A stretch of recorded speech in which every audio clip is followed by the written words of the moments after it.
Hello dear friends, स्वागत है आपका अपने यूट्यूब चैनल एचडी एजुकेशन पे। आज है 20 जून 2024 और डेली की तरह हम आज बात करने वाले हैं 20 जून 2024 यानी आज दिन के most important current affairs question के बारे में। डेली के जो भी करंट अफेयर्स क्वेश्चंस होते हैं मैं वो लेकर के आपके सामने प्रस्तुत होता हूँ। उसी तरह से आज भी आपके सामने 20 जून के जो कुछ भी इम्पोर्टेंट करंट अफेयर्स के क्वेश्चन हैं, जो कुछ भी बने हुए हैं, उन सभी क्वेश्चनों को लेकर के आपके सामने आया हुआ हूँ। आशा करता हूँ कि ये क्वेश्चंस आपको पसंद आएंगे।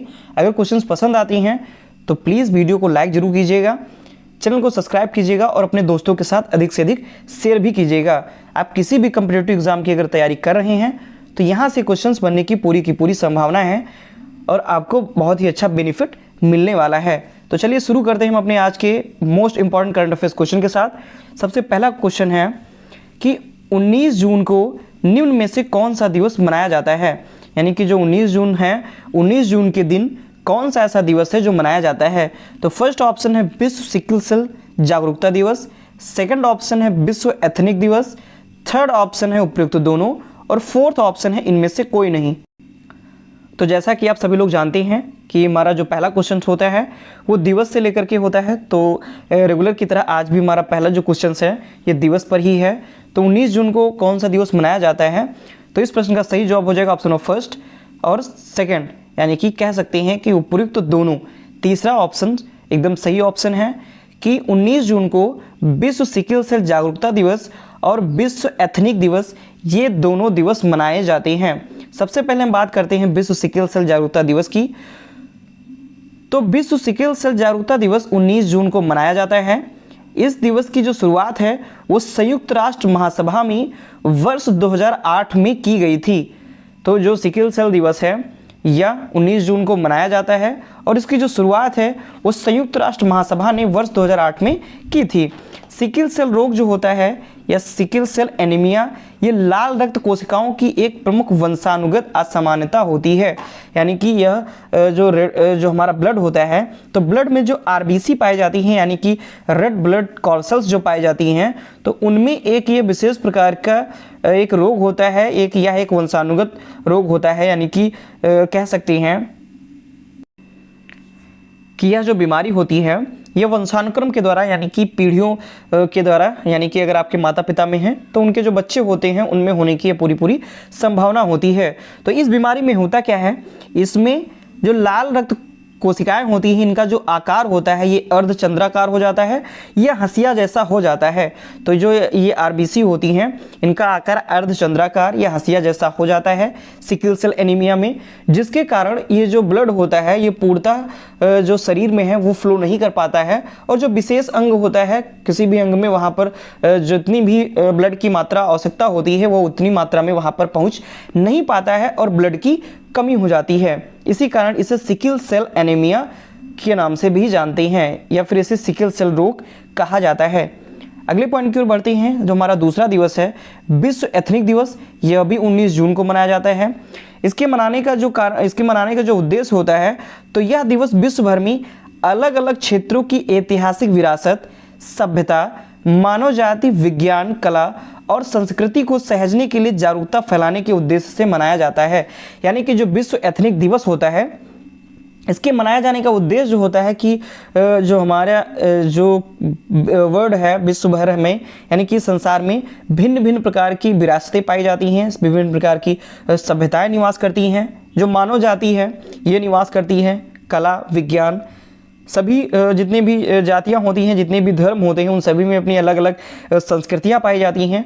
तो इन संस्कृतियों को कैसे बचाया जा सके, इन संस्कृतियों को कैसे लोगों के प्रति जागरूक किया जा सके, इनको खत्म होने से, इनको नष्ट होने से कैसे बचाया जा सके, तो इसके बारे में जागरूकता फैलाने के उद्देश्य से यह जो दिवस है विश्व एथनिक दिवस, यह 19 जून को प्रत्येक वर्ष मनाया जाता है।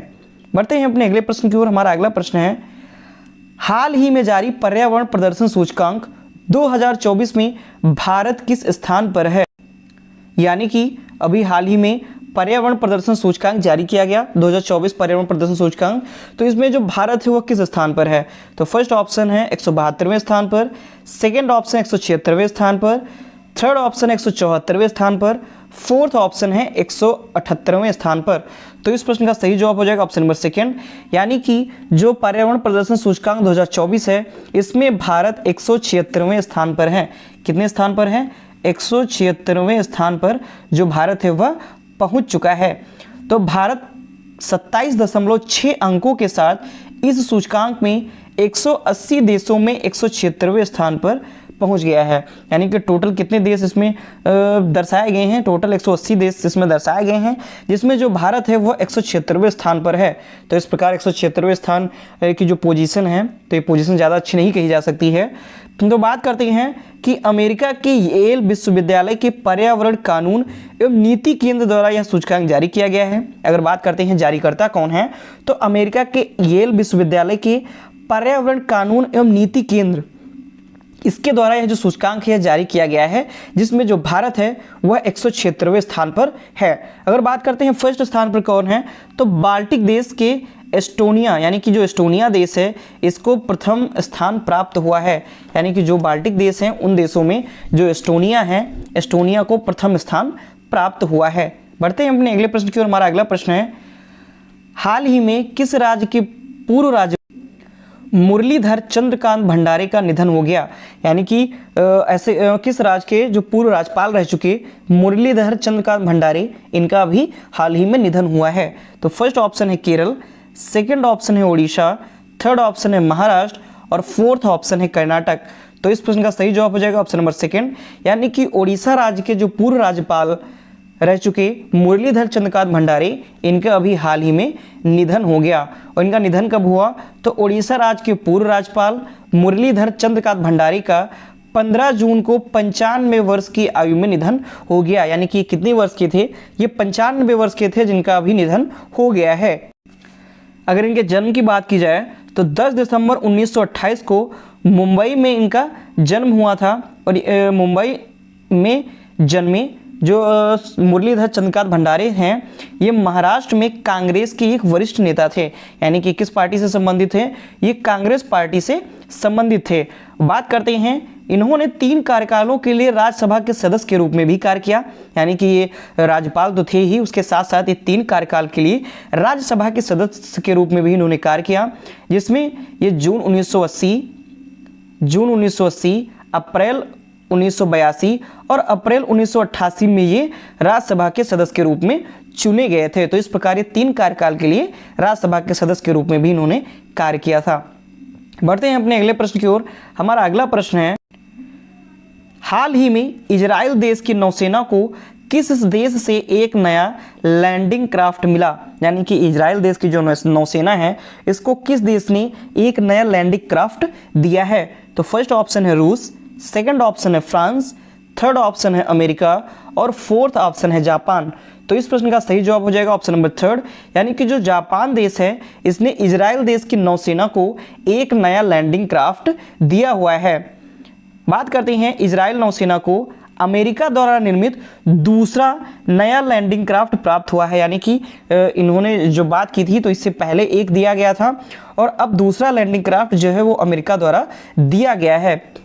इजरायली नौसेना को 16 जून को संयुक्त राज्य अमेरिका के एक शिपयार्ड से 2 नए लैंडिंग क्राफ्ट में दूसरा प्राप्त हुआ। यानी कि 2 लैंडिंग क्राफ्ट की जो बात की गई थी अमेरिका और इजराइल के बीच, तो इस प्रकार अमेरिका ने एक पहले दे दिया था, तो जो दूसरा बचा हुआ था वो 16 जून को संयुक्त राज्य अमेरिका के द्वारा एक नए शिपयार्ड से 2 नए लैंडिंग क्राफ्ट में से दूसरा इनको इजराइल की जो नौसेना है इसको प्रदान किया। बढ़ते हैं अपने अगले प्रश्न की ओर। हाल ही में किस देश के लीजी जियो ने ऑस्ट्रेलिया ओपन बैडमिंटन चैंपियन का खिताब जीता? यानी कि जो लीजी जियो हैं ये किस देश के रहने वाले हैं या किस देश के हैं जिन्होंने ऑस्ट्रेलियाई ओपन बैडमिंटन चैंपियनशिप का खिताब जीता हुआ है? तो फर्स्ट ऑप्शन है चीन, सेकंड ऑप्शन है मलेशिया, थर्ड ऑप्शन है जापान और फोर्थ ऑप्शन है सिंगापुर। तो इस प्रश्न का सही जवाब हो जाएगा ऑप्शन नंबर सेकंड। दूसरा ऑप्शन जो है इसका सही हो जाएगा। यानी कि आप यहाँ पे देख सकते हैं ये मलेशिया के रहने वाले हैं और इनका नाम क्या है? इनके नाम की अगर बात करती हैं तो ली जी जियो इनका नाम है और इन्होंने ऑस्ट्रेलियाई जो बैडमिंटन है इसके चैंपियनशिप इन्होंने जीती हुई है। बात करते हैं तो मलेशिया के लीजी जिया ने पुरुष एकल फाइनल में जापान के कोडाई नाराओका को हराकर ऑस्ट्रेलियन ओपन बैडमिंटन चैंपियन का खिताब जीता है। यानी कि इन्होंने पुरुष एकल में इन्होंने यह खिताब जीता हुआ है। इन्होंने किसको हराया हुआ है? तो जापान के जो रहने वाले कोडाई नाराओका हैं, इनको इन्होंने हराया हुआ है। यानी कि उपविजेता कोडाई नाराओका हैं। इन्होंने ऑस्ट्रेलिया ओपन बैडमिंटन चैंपियनशिप जीत लिया है। किसने? ली जी जिया ने। बात करते हैं अगर महिला वर्ग की, तो जापान की आया ओहोरी जो हैं, इन्होंने महिला वर्ग का खिताब जीता हुआ है। यानी कि पुरुष वर्ग में ली जी जिया ने जीता हुआ है, और महिला एकल फाइनल की अगर बात की जाए तो जापान की आया ओहोरी जो हैं, इन्होंने यह खिताब जीता हुआ है। बढ़ते हैं अपने अगले प्रश्न की ओर। हमारा अगला प्रश्न है, हाल ही में किस देश के वैज्ञानिकों ने सौर घूर्णन का एक नया पैटर्न खोजा है?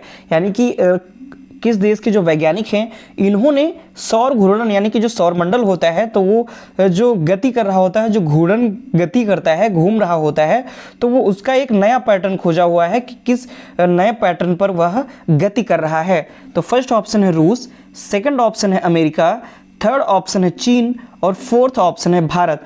तो इस प्रश्न का सही जवाब हो जाएगा ऑप्शन नंबर थर्ड, यानी कि चीन के जो वैज्ञानिक हैं, इन्होंने सौर घूर्णन का नया पैटर्न खोजा है।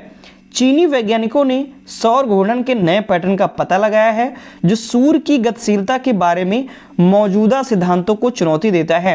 यानी कि जो चीन के वैज्ञानिक हैं, इन्होंने सौर घूर्णन का एक नया पैटर्न पता लगाया है कि जो सूर्य के चारों तरफ के जो ग्रह या जो कुछ भी होते हैं, वो एक नए पैटर्न पर आधारित गति करती हैं, घूर्णन करती हैं, जो कि सूर्य की गतिशीलता यानी कि जो सूर्य की गतिशीलता की जो वर्तमान सिद्धांत है, यानी कि वर्तमान का जो सिद्धांत है कि जो सूर्य होता है वो इस तरह से गति करता है या फिर घूर्णन गति करता है, तो इसके इस सिद्धांत को यह चुनौती देता है। बात करते हैं विभेदक घूर्णन, यानी कि इन्होंने बताया हुआ है कि जो नया पैटर्न है, तो वो जो नया घूर्णन है वो विभेदक घूर्णन के द्वारा घूर्णन गति कर रहा है। तो विभेदक घूर्णन क्या होता है?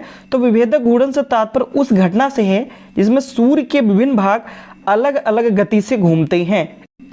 यानी कि विभेदक घूर्णन का मतलब क्या होता है कि जैसे मान लीजिए सूर्य है, तो सूर्य के जितने भी भाग हैं, तो सूर्य के जो विभिन्न भाग हैं वो अलग अलग गति से घूमते हैं। अगर इस मामले में बात की जाए तो जो ध्रुव है, ध्रुव और भूमध्य रेखा की तुलना में अलग गति से घूमते हैं। यानी कि जो ध्रुव यानी कि पोलर जो रीजन होता है, ध्रुव वाला जो क्षेत्र होता है, वो भूमध्य रेखा की तुलना में वह अलग गति से घूमती हैं। आप यहाँ पे सौर मंडल आप ऐसे देख सकती हैं। तो इस प्रकार जो सूर्य होता है, सूर्य के घूर्णन की जो गति होती है, यानी कि जो घूर्णन गति होती है वो इस प्रकार से हो रही होती है। तो उस नए पैटर्न की खोज, सौर घूर्णन के नए पैटर्न की खोज चीन के जो वैज्ञानिक है उन्होंने की हुई है। बढ़ते हैं अपने अगले प्रश्न की ओर।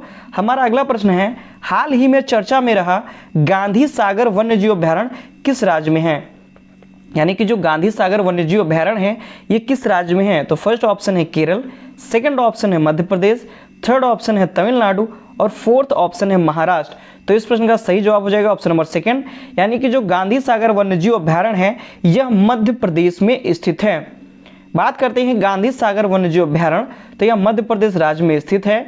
यह मंदसौर जिले में गांधी सागर वन्यजीव अभयारण्य श्योपुर में कुनो राष्ट्रीय उद्यान से लगभग 270 किलोमीटर दूर है।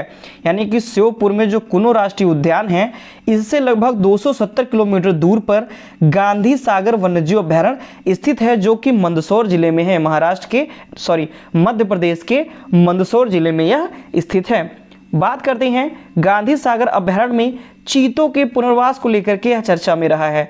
यानी कि अभी हाल ही में यह चर्चा में क्यों रहा? तो यहाँ पर चीतों के पुनर्वास को लेकर के यह चर्चा में रहा है। यहाँ पर चीतों को ला करके यहाँ पर बसाया जाएगा, उनको यहाँ पर आवास की सुविधा प्रदान की जाएगी। आगे बढ़ते हैं, चीता पुनर्वास परियोजना के तहत, यानी कि इससे पहले आप लोगों ने सुना होगा कि चीता पुनर्वास परियोजना जो चालू की गई थी, तो इस परियोजना के तहत 17 सितंबर 2022 को मध्य प्रदेश के श्योपुर जिले में कुनो राष्ट्रीय उद्यान में 8 नमीबियाई चीते, जिनमें से 5 मादा और 3 नरों को बाड़ों में रखा गया था। यानी कि जो कुनो राष्ट्रीय उद्यान है, वहाँ पर 8 चीते लाए गए थे। लाए कहाँ गए थे? अफ्रीकी देश नामीबिया से, जिनमें से 5 जो थे वो मादा यानी कि फीमेल थी, और जो 3 थे ये नर यानी कि मेल चीते थे, जिनको वहाँ से ला करके कुनो राष्ट्रीय उद्यान में रखा गया था। तो ये पहला पुनर्वास था चीते का, और दूसरा जो पुनर्वास है वो गांधी सागर वन्यजीव अभयारण्य में विकसित किया जा रहा है। बढ़ते हैं अपने अगले प्रश्न की ओर। हाल ही में भारत और किस देश के बीच सीधी अंतर्राष्ट्रीय उड़ान सेवा शुरू हुई? यानी कि भारत और ऐसा कौन सा देश है जिसके बीच सीधी, यानी कि सीधे आप भारत से और उस देश के लिए आप फ्लाइट ले सकते हैं, वहां पर आप सीधे अंतर्राष्ट्रीय उड़ान के द्वारा आप वहां पर जा सकते हैं। तो फर्स्ट ऑप्शन है सूडान, सेकंड ऑप्शन है इंडोनेशिया, थर्ड ऑप्शन है कंबोडिया और फोर्थ ऑप्शन है मलेशिया। तो इस प्रश्न का सही जवाब हो जाएगा ऑप्शन नंबर थर्ड, यानी कि भारत और कंबोडिया के बीच सीधी अंतर्राष्ट्रीय उड़ान सेवा शुरू हो गई है। आप यहाँ पे देख सकते हैं, यहाँ पे सारे क्रू मेंबर्स हैं और यहाँ पे इनके उद्घाटन के स्वरूप ये लोग आए हुए हैं। तो भारत और कंबोडिया के बीच पहली सीधी अंतर्राष्ट्रीय उड़ान सेवा की शुरुआत हुई है। सीधी अंतर्राष्ट्रीय उड़ान के मतलब कि पहले जब अगर कंबोडिया जाना होता था तो आप भारत से जाकर किसी और देश में जाते थे, फिर वहां से आप कंबोडिया के लिए फ्लाइट लेते थे। इस प्रकार सीधी मतलब डायरेक्ट आप इंडिया से कंबोडिया नहीं जा सकते थे। लेकिन अब जो हुआ है, अब जो सेवा की शुरुआत की गई उसमें आप भारत से फ्लाइट लेकर के आप सीधे कंबोडिया के लिए जा सकते हैं। तो इस उड़ान का जो उद्घाटन है वो आधिकारिक तौर पर कंबोडिया के उप प्रधानमंत्री नेत सावोन और कंबोडिया में जो भारत के राजदूत हैं देवयानी खोब्रागड़े इन्होंने किया है। यानी कि इस सेवा का उद्घाटन किसने किया हुआ है? तो कंबोडिया के जो उप प्रधानमंत्री हैं नेत सावोन, और कंबोडिया में जो भारत के राजदूत हैं यानी कि भारत के जो एम्बेसडर हैं देवयानी खोब्रागड़े, इन्होंने इसका उद्घाटन किया हुआ है। बढ़ते हैं अपने अगले प्रश्न की ओर। हमारा अगला प्रश्न है, हाल ही में किसने बच्चों की किताब the adventure of Ed a mama Ed find a home का विमोचन किया हुआ है? यानी कि ये किताब किसके द्वारा लिखी गई है? तो फर्स्ट ऑप्शन है करीना कपूर, सेकंड ऑप्शन है आलिया भट्ट, थर्ड ऑप्शन है दीपिका पादुकोण और फोर्थ ऑप्शन है विद्या बालन। तो इस प्रश्न का सही जवाब हो जाएगा आलिया भट्ट, यानी कि आलिया भट्ट ने the adventure of Ed a mama Ed find a home नामक किताब का विमोचन किया हुआ है। आप यहाँ पे देख सकते हैं इनकी पुस्तक, और आप आलिया भट्ट को तो जानते ही होंगे, ये एक अभिनेत्री हैं, इसके साथ साथ ये डायरेक्टर भी हैं, प्रोड्यूसर भी हैं। तो ये इन्होंने अब ये राइटर भी हो गई हैं, इन्होंने ये बुक लिखी हुई है। आलिया ने अपनी पहली किताब, यानी कि ये इनकी पहली किताब है, a adventure of Ed a mama Ed finds a home नामक इन्होंने किताब का अपने विमोचन किया है। और बच्चों की किताब की जो चित्रकारी है, यानी कि इस किताब के अंदर जो कुछ भी चित्र प्रस्तुत किए गए हैं, जो चित्र बनाए गए हैं, ये तन्वी भट्ट के द्वारा इन चित्रों को बनाया गया है। आप आलिया भट्ट को तो जानते ही होंगे, रणबीर कपूर की वाइफ है और बहुत ही एक उम्दा अभिनेत्री भी हैं।